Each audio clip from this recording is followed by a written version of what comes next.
салом шунавандаҳои гиромӣ, ба таваҷҷӯҳи шумо гуфтори адабӣ аз рӯи асари қаҳрамони Тоҷикистон устод Садриддин Айнӣ ёддоштҳо дар қироати ҳунарманди халқии Тоҷикистон Ато Муҳаммаҷонов пешниҳод мегардад. гуфтори 27.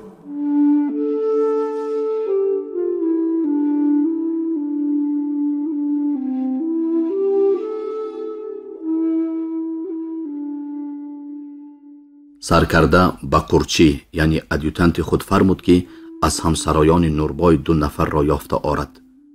قرچی آن سربازی را که در نزدیکی ما سخنهای نوربای را تصدیق میکرد و از قسم دیگر باز یک سرباز دیگر را یافته پیش سرکرده آورد. آن 2 سرباز در جواب پرسش سرکرده گفته های نوربای را تصدیق کردند. یوزباشی گواهی آن سربازان را رد کرده به سرکرده گفت: اینها گناه یکدیگر را می پوشانند. امروز اینها نوربای را بیمار نشان دهند، فردا که اینها از مشق گریختند و اینها را بیمار نشان می دهد. زبان اینها یک است. یکی از آن 2 گواه غضب‌آلودانه به سرکرده گفت: اگر ما زبانمان را یک کرده دروغ گفته باشیم، در سرای تگ پشته کچکوب ها هستند. آنها سرباز نیستند و با ما زبان یک نکردند. از آنها پرسید تقصیر. بر روی سرکرده آتش غضب پیدا شد. سری خود را قدری خم کرده ایستاد و بعد از آن به یوزباشی نگاه کرده گفت: در این جا غیر از گناهی از مشق گریختن نوربای پدر بیزار، باز یک گناه دیگر پیدا شد که با وی هر سیشان برابر گناهکارند. کرامات کردن تقصیر. گفت یوزباشی نوربای به آن که گناه نوی گناهکاران را فهمیده باشد. با شنیدن این سخنهای یوزباشی روی سرکرده کشاده شده با او با تبسم نگاه کرد و در حال بر رویش آتش غضب اولی دویده سخنش را دوام داد. این 3 نفر زبان یک کرده یوزباشی دسته را دروغگوی گفتند و به من به آدابانه تند و تیز شده گپ زدند. باید هر 3 اینها برابر جزا بینند. سرکرده بعد از آنکه گناه آن 3 نفر سرباز را اثبات کرد، سری خود را پس گردانده به سربازان بی ملتق چوب دستدار اشارتی نمود. چوب دستداران دویده پیش گذشتند. 2 نفر از آنها اول لباسهای نوربای را از تنش کشیدند. در زیر لباسهای نظامی سربازی در تن او یک جامه چرکینی دریده سیرپخته و یک کرته قلمی بود که آنها را هم کشیدند. بعد از آن او را با شکمش بر روی یک دهولی بوچکه مانند که در هر 2 طرفش پوست در کشیده شده بود خوابانده زیر کردند. 2 سرباز چوب دستدار در 2 طرف نوربای چوبهاشان را به زدن مهیا کرده راست ایستادند. دریژور دسته موزیکا به نواختن اشاره کرده آواز نی و سرنی و سنج و نقاره دهل و هم جور شده بلند شد. چوب دستداران هم به پشت برهنه نوربای برابری برآمدن صدای موزیکا به وی هماهنگ شده زدن گرفتند. صدای موزیکا گاه اوج گرفته فریاد وای دا توبه کردم، به حال بیمارم رحم کنیتان گفتنهای نوربای را زیر میکرد و گاه فریادهای وی باز هم بلندتر شده صدای موزیکا را زیر میکرد. در هر حال این 2 صدای با هم مخالف مانند هوای مخالف به هم جور شده دوام میکردند و اصول اینها را صدای شرطاشرط ضربه چوب دستداران نگاه می داشت. غضب سرکرده پس شدن گرفت و برای باز هم چاقتر کردن دماغش باید باشد به قرچی خود گوی چلیم و چای بیارند گفت. بعد از 2 دقیقه همان سرباز بچه خوش لباس کرسی بردار چلیم و یک سرباز بچه دیگر با او هم قد بود و در خوش لباسی هم با وی برابر می آمد. چاینیک و پیاله برداشته هر 2 برابر آمدند. سرکرده و یوزباشی ها چلیم کشی و چوینشی را سر کردند. صدای موزیکا، ضربه های پی در همی چوب ها و فریاد نوربای دوام می کرد. فرق جزادهی میدان مشق سرباز از جزادهی در ارک اول در این بود که در آنجا اگر گناهکار را به بالای آدم خوابانده زنند، در اینجا بر بالای دهولی موزیکی سربازی خوابانده بیزدند. دویم اگر در آنجا مرغزبها ضربه های خود را با آوازی بلندی 1-2 گویان شمرده زنند، در اینجا ناشمور می زدند. پشت نوربای خونشار شد، اما این خونشار شوی پوستش با او فایده داد. وقتی که چوب دستدار برای باز هم سخت‌تر کردن ضربه خود چوب را با شدت بلند برداشت. از نوک چوب یک چکر خون پریده بر روی زانوی سرکرده افتاد. سرکرده این حال را دیده به زنندگان بس کنید، خون این کثافت لباسم را از کار برآورد گفت. بعد از نوربای دو گواه او را هم به همین ترتیب زدند. موافق رویخط میرزای کوکناری باز چند سرباز را به طرز بالا جزا دادند. بعضی آنها به سبب نرفتنشان به بیگاری سرکرده یا یوزباشی، بعضی هاشان برای گپ سخت زدنشان به سرکاری سرکرده در وقت اجرای بیگاری و مانند اینها جزا دیدند. در آخر یک کس را جزا دادند که گناه او دقت مرا به خود بسیارتر کشید. این نارمراد نام سرباز جانداری بود. گناه او از روی چیزی که میرزای کوکناری در کاغذ لولگی خود نوشته مانده بود است، آن بود که او 3 روز در بیگاری مهنت بیمزد مجبوری سرکرده نرفته بود است. در وقت پرسش نارمراد جواب داد: درست است که من 3 روز هفته گذشته به بیگاری نرفتم، چون که نوبت من نبود. آن نارمراد جانداری که به سبب نرفتنش در بیگاری در دفتر میرزا نامش در آمده مانده است، نارمراد جانداری دیگر است، نه من. گناه من این است که من با او هم نام و هم تومن شدم. سرکرده از میرزای کوکناری پرسید: با بیگاری نرفتگی این نارمراد جانداری است یا آن؟ میرزا اول 2-3 بار سبک سرفه کرد و بعد از آن با دستانش گریبان جامه‌اش را درست کرده ایستاده، با همان وضعیت عادتیش چشمانش را پوشیده سرش را به زمین خم کرده جواب داد: من نه این نارمراد را میشناسم و نه آن را. سرکار چارباغی شما گفت که نارمراد جانداری نام سرباز به بیگاری 3 روز نآمد. من هم از زبان او نوشته ماندم. وای نارمراد جانداری در کجاست؟ فریاد کرد سرکرده در حالتی که این پرسش را بکی دادنش معلوم نبود. یوزباشی قسم پیش آمده به سرکرده جواب داد: من آن نارمراد جانداری را به سبب یک عذر شرعی در هفته گذشته 15 روزه برای به خانه‌اش رفته آمدن جواب داده بودم. در صفی پس سربازی وقتی که از زبان یوزباشی عذر شرعی را شنید به سربازی هم پهلوی خود گفت. یوزباشی اگر پاره گرفته جواب دادم می گفت گپش راست می شد. سرکرده به نارمراد گفت: مادام که هم نامت با رخصت یوزباشیش به خانه‌اش رفته بود است، آن نارمرادی که به عذر شرعی به بیگاری نرفته است خودت هستی. و به چوب دستان اشاره کرد که جزا دهند. چوب دستان لباسهای نارمراد را می کشیدند و او فریاد می کرد که من نیستم و این نارمراد دیگر است. نام پدر من نوریالدین است، نام پدر او شیر محمد است. اگر نام و تومن ما فرق نکند هم از نام پدرها ما کسی دیگر بودنی هر کدام ما معلوم است. اما کسی با فریادهای جانگداز او گوش نداد و جزا اجرا شد. در دفترهای پادشاهی بخارا نام هر کس را به نام پدرش و با قید کردن تومن یعنی ریان تولد یافتنش می نوشتند. مشق سرباز با همین جزادهی تمام شد. ما هم راه شهر را پیش گرفتیم. من منظره سرباز جزادهی سرکردگان امیر را در قسم 2 داخونده در باب موسیقی نو برآمد عکس کناندم.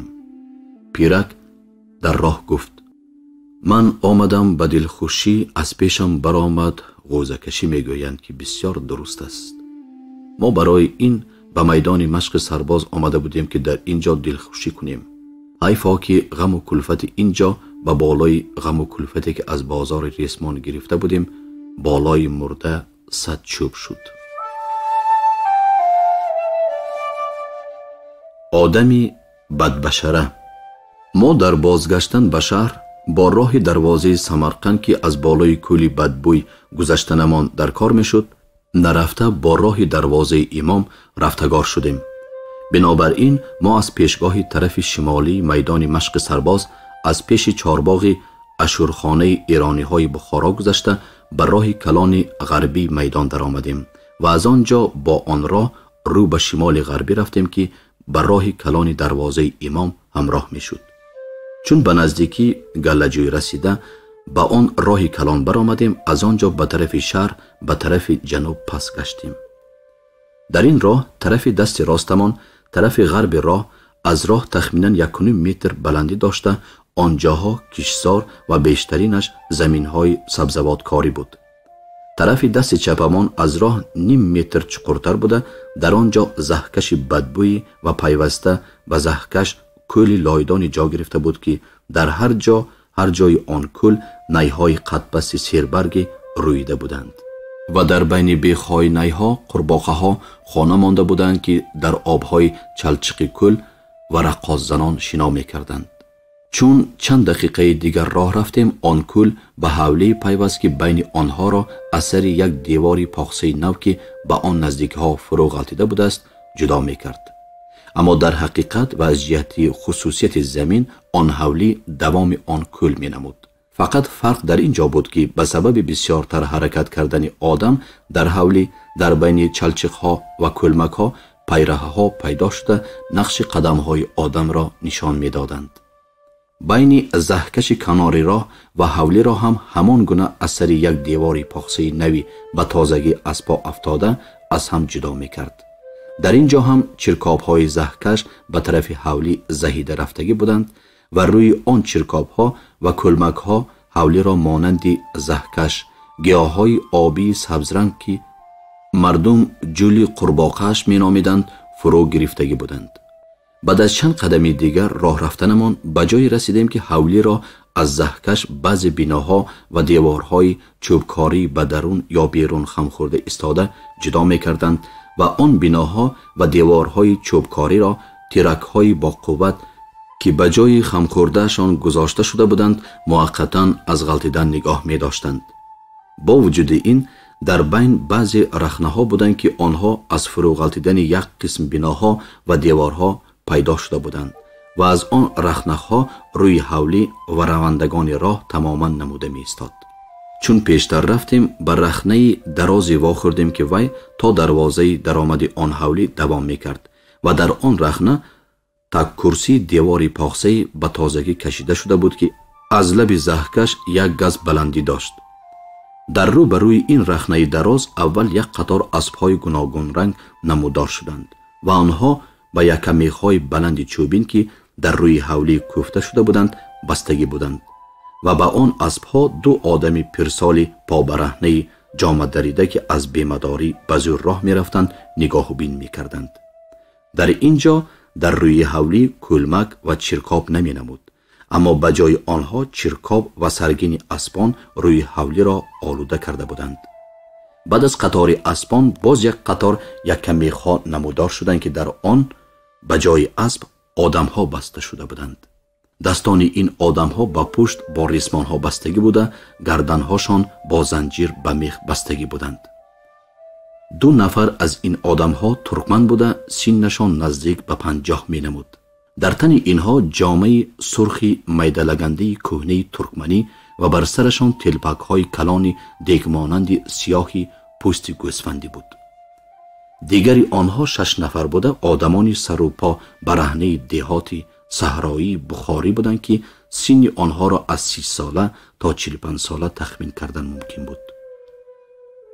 در آخر آن رخنه دروازه حوله بوده، طرفی به رخنه پیوسته دروازه خانه با 2 تیرگک زور که از درون و بیرون مقابل همدیگر گذاشته شده بودند بند شده می استاد و طرف دیگری دروازه خانه به دیوار پاخسگی بلند تکیه می کرد و آن دیوار در دوام خود قسم درونی حرم سرای این حوله را احاطه می نمود. در رو بر روی آخر رخنه و دروازه خانه یک صفحه دراز می نمود که از روی حوله 0.5 متر بلندی داشته، با 3 پاغنده زینه بر روی وی برآمده می شد. در طرف جنوب صفحه و پیوسته به وی یک خانه روی به بالا بود که درهایش بر روی صفحه گشاده می شدند. بر روی صفحه یک قالین دراز سیربر که همه جای آن صفحه را می گرفت پهن بوده، بر روی وی در میان جای صفحه بر بالای 3 قبط کرپچه شاهی یک آدم عجیب رو به دروازه خانه می نشست. در پیش این آدم دسترخوان پهن بوده، بر روی دسترخوان یک طبق کلان پر از گوشت یخنی و یک چند دانه نان کلان تفتان می استاد و آن آدم با یک دستش یک پارچه نان را داشته و با دست دیگرش یک برده گوشت را گرفته آن گوشت را در آن نان پیچانده به دهانش میزد و در وقت خاییدن آن با دستهایش باز به شکستن نان و پاره کردن گوشت مشغول میشد. در آخر صفحه در پیش زینه و در روبروی آن یک جوان 16-17 ساله می نمود که میانش از روی یک تک با فوطه سفید بستگی و در سر سلچه خردی داشت که فشش خلاندگی بود. در پهلوی این جوان که دوزانه می نشست یک چانک چای و بر روی یک لالیچه یک پیاله بود.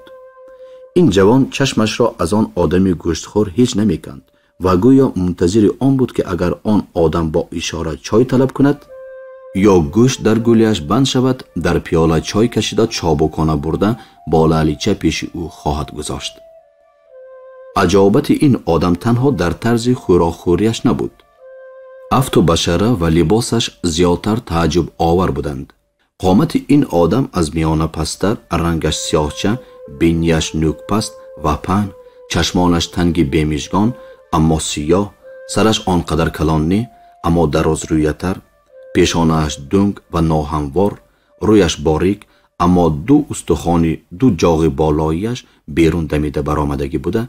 آنها با دنگی پیشانه‌اش نمود 3 میخ چوبینی کله‌داری به شکل سیکنجه در زمین تا گلو کوفته شده را به نظر بیننده نمایان می‌کردند.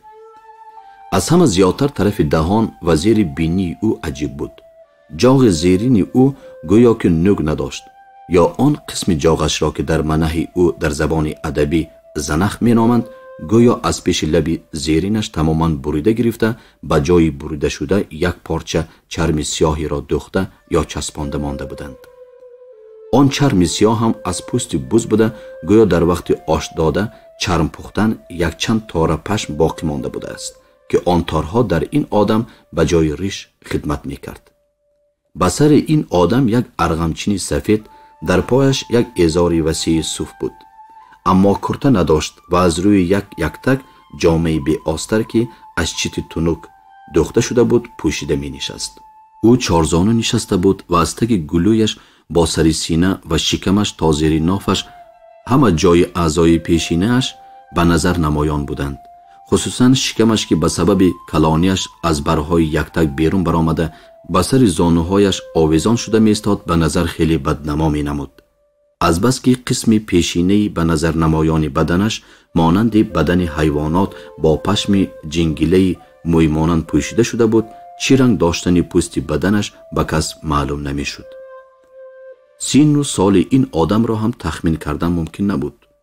نان و گوشت را با یک حرص سگانه تیز تیز و مول خوردنش هم کم بودن تارهای سفیدی موی بودنش دلالت میکرد که آن آدم میان سال است، اما از چینهای رویش و از بینوری چشمش او را از 70 بالا تخمین کردن هم ممکن بود.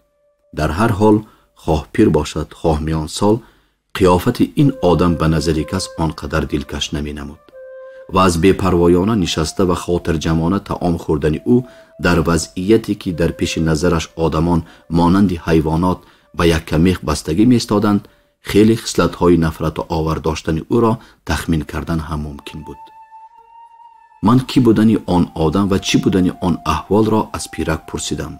او جواب داد: این آدم را حیدرقل چچقه می گویند که از هم قبیلگان امیر و یک آدم بسیار معتبری او می باشد و در دربار امیر دیگر کسی نیست که در مرتبه و اعتبار به وی برابر آید. او در زمان امیر مظفر به سبب کارنامه نشان دادنش در جنگ‌های خوقند از امیر یرلیق ترخانه گرفته بوده است. او موافق آن یرلیق از هر گونه بازخواست‌ها آزاد است. او هر کاری کند، حتی آدمان را کشد هم، نه امیر، نه وزیر، نه قاضی کلان به او چیزی گفته نمی‌توانستند. او در قرشی، در اطراف بخارا و در تومن‌های بسیار دهه‌ها را به طرز تنخواه صاحب است که مالیات آن دهه‌ها را با دلخواهی خود غنداشته می‌گرفته است. پیرک بعد از گفتن احوال تاریخی و منصب حیدرقل چچقه درباره آدمان در پیش او به یک کمیخ بسته شده علاوه کرده گفت: من شنیده بودم که اگر حیدرقل چچقه آدمان را در امارت خود و یا در یگان کار دیگری خود کار فرماید مزد نمی‌دهد و اگر آنها مزد طلب کرده نینکشخی نمایند از خانه‌اش زده پیش میکند و اگر با زدن هم نروند در یک کمیخ بسته مانده چند روز گرسنه دست میگیرد که در آن وقت خودی آنها خوش و خرسندانه از دعوای مزدگیری گذشته خلاص شده میرفتند. اما نمیدانم که این آدمها را به چه سبب بسته مانده باشد. من هرچند آن روز یکم بار حیدر قلچوچقه و حولی او را دیده باشم هم خواه در شهر باشد خواه در صحرا درباره او بسیار چیزها را شنیده بودم. من در اینجا آن چیزهای خودم شنیده را خلاصه کرده و معلومات از پیرک گرفتم علاوه می کنم تا که ترجمه حال آن آدم یک درجه پررتر شود. از روی شنیدم پدری حیدر قلچوچقه از قرشی از قبیله منقید بوده، چنان که پیرک گفت با امیران بخارا هم قبیل بوده است. او یعنی پدری حیدر قلچوچقه چارواداری بسیار کلان بوده.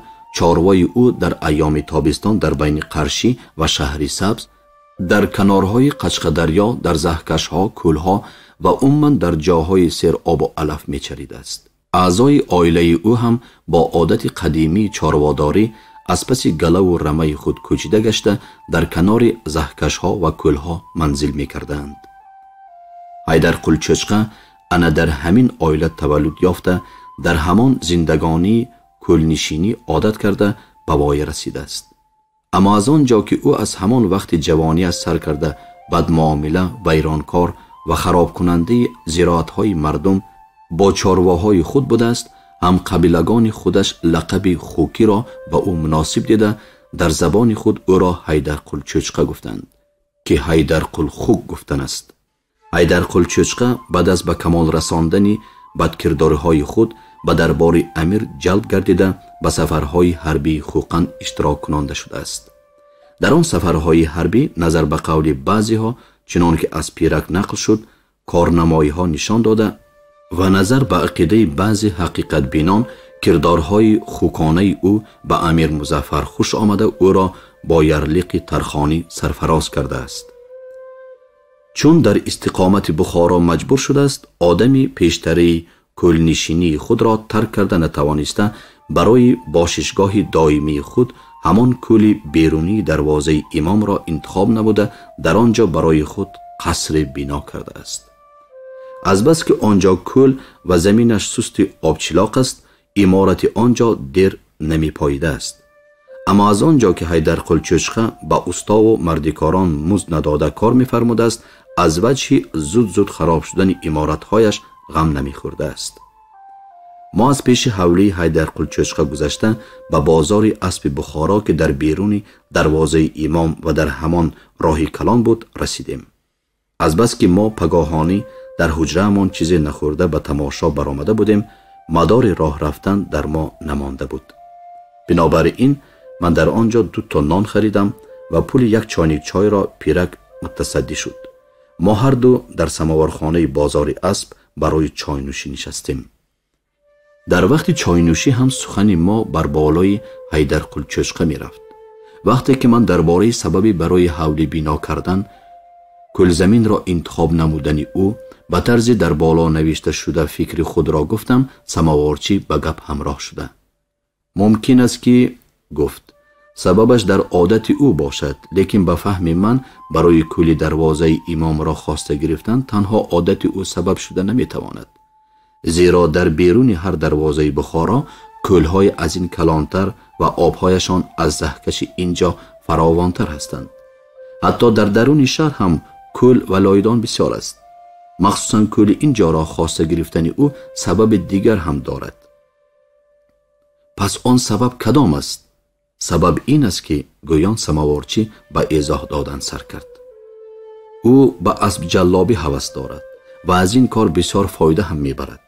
از بس که او آدم کلان است دلالان به او اسبهای بیرونه را ارزان خریده اسب او را به خریدارهای بیرونه از ارزشش زیادتر میفروشند.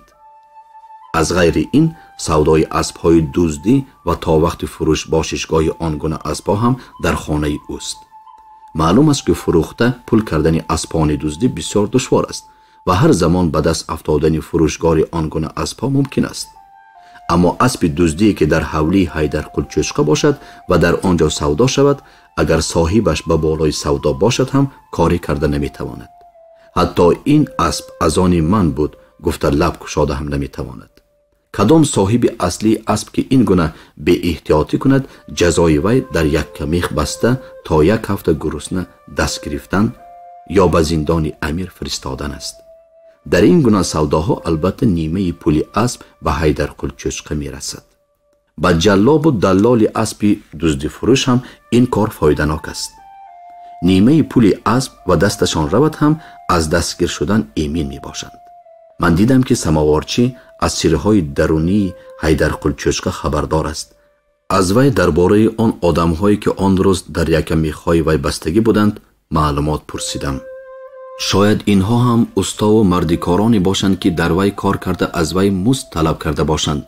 گفته فکر بیان نمودم. سماوارچی گفت درست است که اینها هم از جمله همان کسانی می باشند که در وی کار کردند، لیکن اینها نه از برای مزد طلب کردنشان بسته شدند، چون که آنها از مزد کار خود کیها گذشتند، بلکه حیدرقل چوچقه از اینها تاوان دیوارهای پاخسه خراب شده اش را می طلبد و آنها داده نمی توانند. بنابراین 1 هفته باز در یک کمیخ بسته شده خوابیدند. مگر آن دیوارهای خراب شده را آنها غلطاندند؟ من تعجب کنان پرسیدم.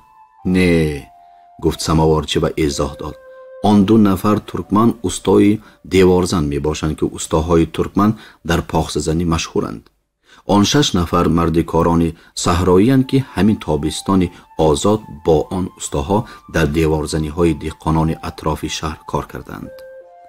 این استای مردکاران را کدام بخت بد راهبری کرده است که در آخر به دست این ظالم افتادند؟ آنها در مابین کل و حولی او 3 پاخسه دیوار زده دادند و در بین حولی و زهکش هم 1 پاخسه دیوار کشیدند. از بس که دیوار پاخسه به جای زه کشیده شده است، به ته کرسیش نم کشیده سوس گردیده باری وزنین بالای خود را برداشته نتوانسته غلطیده است. صاحب کار در وقت این کار از آن بدبختان فهمیده گرفته بود است که این تابستان هر کدام آنها از مهنت سیاه خود 100 تنگه 200 تنگه یافتند. او در فکر آن افتاده است که آن پول را از دست اینها گرفته سر دهد. وقتی که دیوار غلطیده است، برای به دست درآوردن پول کار آنها بهانه خوبی پیدا شده است. حیدرقل چوچقه برای دیوار غلطیده آنها را عیبدار کرده تاوان طلبیده است. چون آنها ندادند به 1 کمیخشان بسته مانده است. هر روز 2 بار آنها را قمچین کاری هم می کند. سماوارچی در آخر سخنش گفت باید آن بدبختان پول کار 1 سالهشان را از جایی که برای خرج زمستانیشان ذخیره کرده ماندند یافته به او داده از دست او رهایی یابند، یا اینکه در پیش 1 کمیخ او یا در زندان امیرش بمیرند. غیر از این 2 کار چاره دیگری ندارند. کفنگدایی بای بچه های جناب عالی. ما از بازاری اسب گذشته از دروازه امام به شهر در آمدیم و راست به طرف جنوب روان شده از ریگستان و تاق تیرگران گذشته به راسته ندافی رسیدیم. در آنجا از دور گروه آدمان را دیدیم که در پیش حمام تقمدوزی در کوچه کلان غم شده بودند و با هم نزاع، مناقشه و جنجال می کردند. ما قدم خود را چابکتر گذاشته به آن گروه نزدیک شدیم. در آنجا بای بچگان جناب عالی از 2 طرف کوچه را بند کرده بودند و هر یکی از آنها با 1 دست خود از دامن یکی از راهگذران پیچانده گرفته بود و دست دیگرش را به سری کلی برهنه‌اش زده گرفته به جامه و دست و گردن آن راهگذر مالیده ایستاده فریاد می کرد. زود باش، برای 3 مرده 3 تنگه کفن پولی بده، وگرنه همین دستم را به دهانت می اندازم. رونده اگر پول داشته باشد در حال طلب آن کلبچه را به جا می آورد. اگر پولش کم باشد با تلاش جنجال بسیار با 2 تنگه یا 1 تنگه و هیچ نباشد با نیم تنگه او را راضی کرده از دست او رها